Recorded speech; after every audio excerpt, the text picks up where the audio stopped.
The bald man paradox. So let's say you're standing in front of your bathroom mirror one morning doing the usual routine, brushing your teeth, looking at yourself, wondering where it all went wrong. And then you notice it. A single hair fell out. Okay, no big deal. You've got thousands more. Still, a thought hits you. If one hair falling out doesn't make you bald, and two hairs falling out doesn't make you bald, then at what exact point does baldness officially begin? Is it after 100 hairs, 500, 5,000? At what number do you officially cross the line from guy with a bad haircut to guy who just went bald? Because here's the paradox. No single hair seems like the deal breaker. But if you keep following that logic, you'd have to say that even a man with 0 hairs on his head technically isn't bald, which makes no sense. He's definitely bald. Unless you're Bruce Willis, in which case bald is just your final evolution. This is called a Sorites paradox, and it shows how fuzzy language can screw with logic. Bald isn't a precise scientific measurement. It's just a vague word we all kind of feel our way through, which means depending on who you ask, you might already be bald. Yeah, sorry about that. Let me know in the comments how many hairs on your head you have left until you classify as bald. The time travel paradox. All right, let's fire up the flux capacitor and talk about time travel for a second. Imagine you build a time machine. Not some crazy gadget. Yours looks like a busted washing machine duct taped to a lawnmower. But somehow it works. You set the dial for 1920 and poof, you're face to face with your grandfather before he ever had kids. Now, for reasons best left unexplored, maybe he gave you terrible Christmas gifts, maybe you just don't vibe with him, you decide to, take him out of the picture. Nothing personal, Grandpa, but you've been paradoxed. Here's the problem.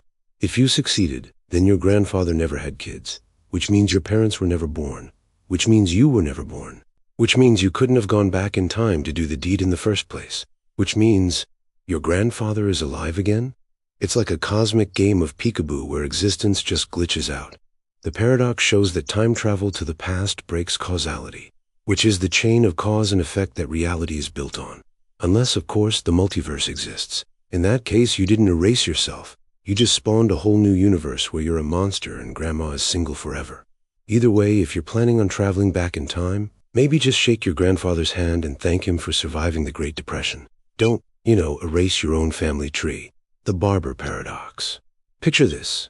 You roll into a tiny, one-road town in the middle of nowhere. Population? Probably like 43 people and a few wild animals. And in this town, there's exactly one barber. He's not just a barber. He's the barber. He cuts every man's hair, trims every beard, and shaves every face. But here's the deal. This barber has one very strict rule. He shaves all the men who do not shave themselves, and only those men. So if you're too lazy to shave, no problem, he'll do it for you. If you're the kind of guy who gets up at 5 a.m. and shaves himself clean, cool, you don't need him. Simple, right?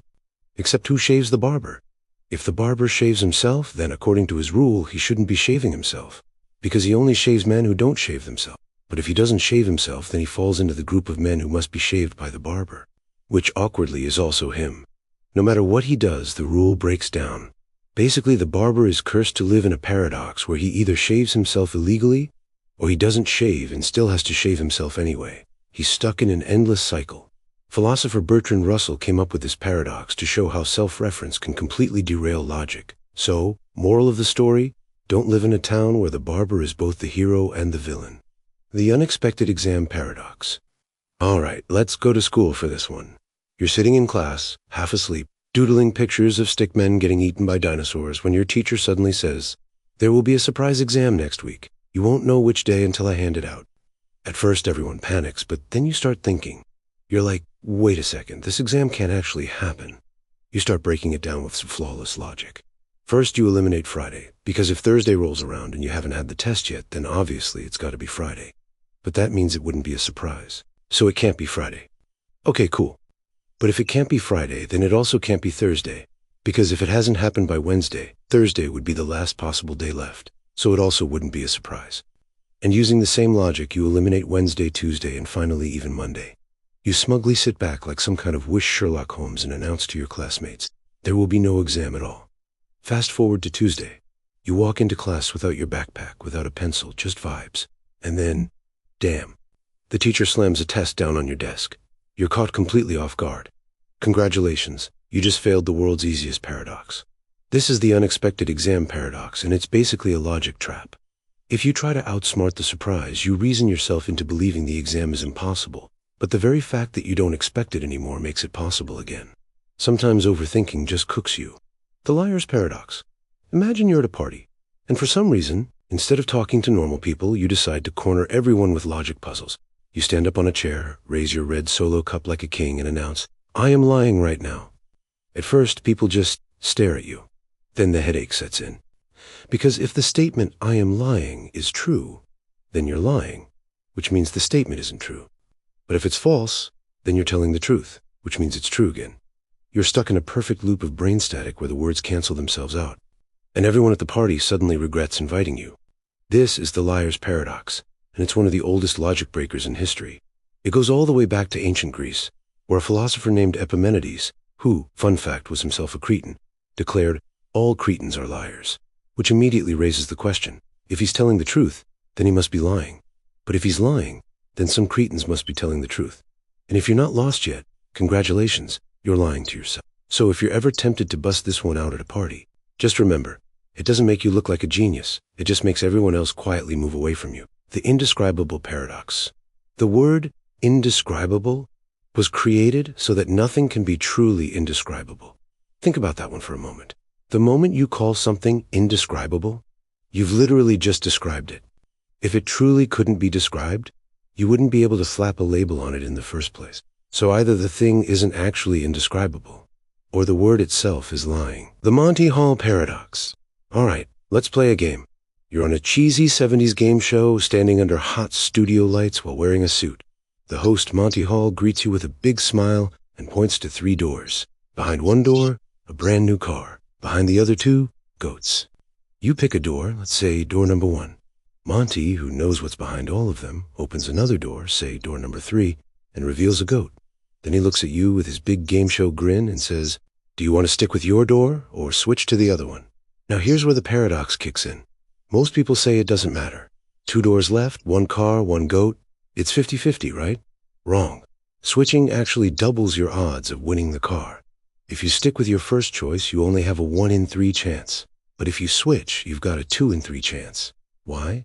Because when you first picked, there was a 1 in 3 shot you chose the car, and a 2 in 3 shot you chose the goat. Monty's reveal doesn't reset those odds. It just hands you extra information. If you picked a goat originally, which is twice as likely, switching saves you. If you picked the car, switching loses it. The math says switching wins in the long run. And yet, even when people are told the math, most still stay with their gut choice. That's the real paradox. Human brains hate probability. We'd rather cling to our first bad decision than trust logic, which, come to think of it, explains dating, stock trading, and nearly all tattoos. The birthday paradox. Okay, here's one that always blows people's mind. The birthday paradox. You're in a room with 23 people. Pretty small, right? That's not even a full classroom. But get this. There's a 50% chance that 2 of those people share the exact same birth. Now, your gut immediately screams, no way. After all, there are 365 days in a year. 366 if you're one of those rare leap day mutants. So how could such a tiny group of people have matching birthday? But that's where probability tricks us. See, you're not just comparing each person to one specific date. You're comparing every person to every other person in the... With 23 people, there are 253 possible pairings. That's 253 chances for a match. It's like flipping a coin. If you only flip once, odds are slim it lands on heads. But flip it a few hundred times, suddenly it's basically guaranteed. And the numbers get crazier. With 30 people, the odds jump to around 70%. With 50 people, it's a 97% chance someone shares a birthday. By the time you hit 75 people, it's almost certain. Which means if you're ever at a wedding and the DJ says, "Who here has the same birthday?" odds are at least 2 drunk dudes are about to high-five. This paradox works because our brains are absolute garbage at understanding probability. We think in terms of one-on-one comparisons, when in reality the odds explode once you scale up the combinations. That's why casinos exist, and why math teachers cry themselves to sleep at night. The shuffling paradox. All right, grab a deck of cards. Go ahead. I'll wait. Now shuffle it. Congrats. You've probably just created something that has never existed before in the history of the universe. Sounds dramatic, but here's the math.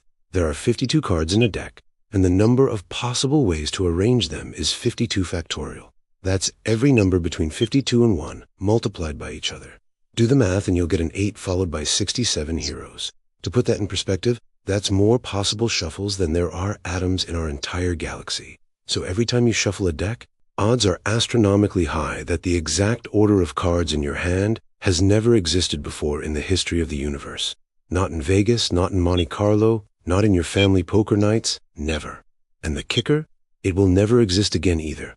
You just created a unique cosmic arrangement. This is the shuffling paradox. Something as simple and ordinary as mixing a deck of cards is actually one of the rarest, most unique events you will ever cause. You think you're just killing time, but mathematically speaking, you just did something that will never happen again in all of history.